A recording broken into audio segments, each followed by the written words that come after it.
je voudrais accorder une motion spéciale de félicitations et d'encouragement à Monsieur le directeur général de la SONAGED et à toute son équipe. Ainsi, je déclare officiellement lancée la mise en œuvre du plan stratégique de la SONAGED dénommé EXINA 2023-2028. Je vous remercie de votre aimable attention.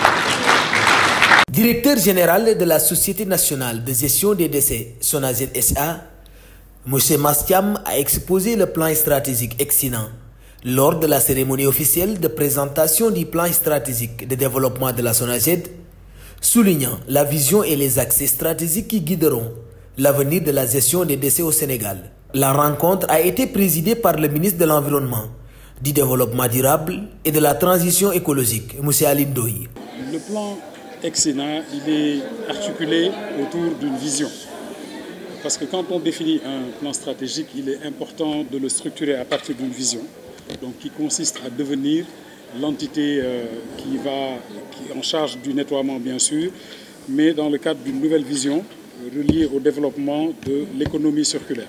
Plan EXINA avec ses 55 projets structurants, 15 leviers prioritaires déclinant dans les 4 axes principaux: régulation et planification, développement durable et économie circulaire, performance organisationnelle, capital humain, permettra d'améliorer le cadre de vie des populations, d'asseoir des conditions d'existence des collectivités territoriales propres, attractives et porteuses de développement, de moderniser les infrastructures de gestion des déchets et de développer une économie circulaire grâce à la structuration des chaînes de transformation et de valorisation des déchets, solides, ménagers et assimilés. Le plan de la SONAGED se concentre sur une vision ambitieuse visant à transformer la gestion des décès en un moteur de développement de l'économie circulaire. Cette vision promet de faire de la SONAGED l'entité leader en matière de nettoiement, tout en contribuant de manière significative au développement durable du pays. Dans la démarche stratégique, après la définition de cette vision, il a fallu définir ce qu'on appelle des axes stratégiques. Le premier axe stratégique, il a trait à la régulation et la réglementation.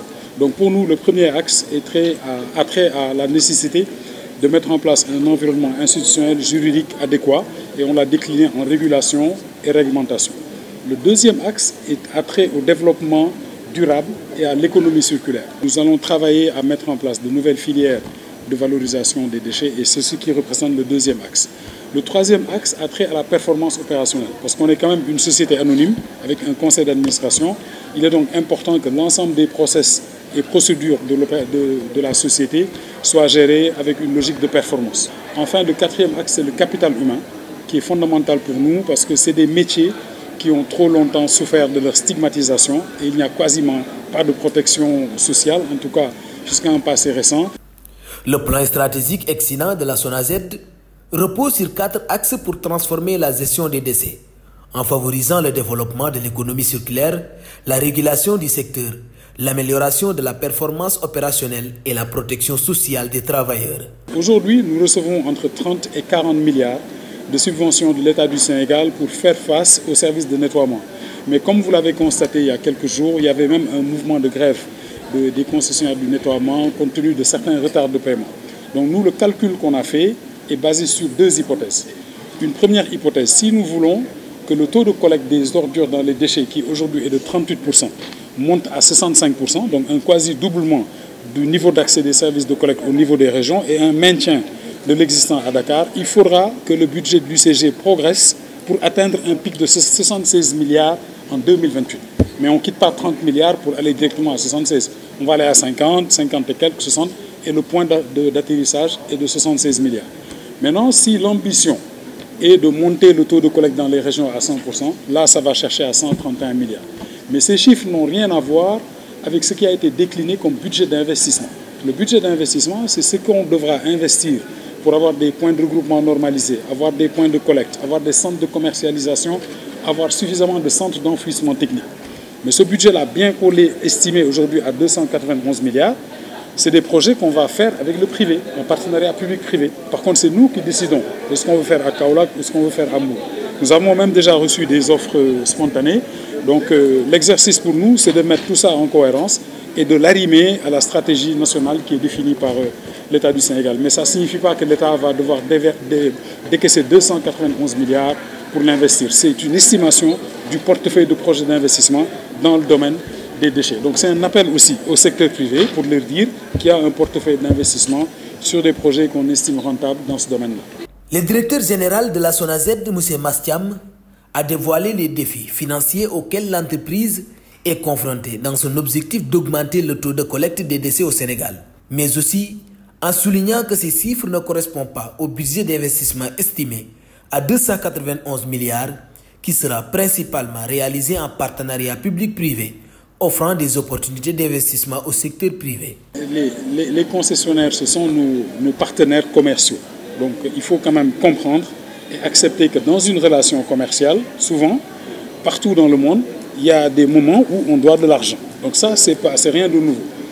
Maintenant, il y a aussi des moments où quand on atteint des niveaux qui sont insupportables par le partenaire, il peut décider d'aller en grève, etc. Donc ce problème-là était là depuis quelques semaines.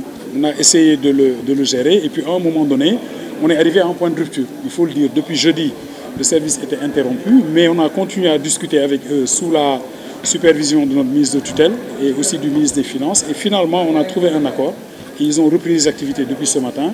L'État du Sénégal s'est engagé à leur solder la dette au 30 juin. Donc il n'y aura que les factures entre juin et décembre, ce qui est somme toute normal dans le cadre d'une activité correcte de gestion. La SONAGED a souligné la nature commerciale de sa relation avec les concessionnaires de nettoiement, reconnaissant que des retards de paiement sont courants.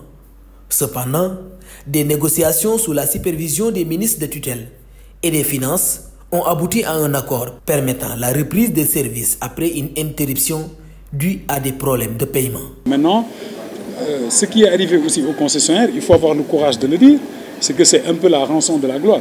On est passé de 1 million de tonnes collectées à 2 millions et quelques. Donc un doublement aussi de leur volume d'activité. Ils gagnent beaucoup plus d'argent. Donc naturellement que la facturation augmentant, comptablement, forcément, les encours aussi peuvent augmenter. Ça, il faut avoir le courage de le dire. En tout cas, le plan stratégique a pour objectif aussi d'aller vers la signature d'un contrat de performance avec l'État pour inscrire dans ce contrat nos engagements et ceux de l'État afin d'éviter que dans quelques années, on ait encore ces problèmes d'interruption en raison de contraintes de paiement.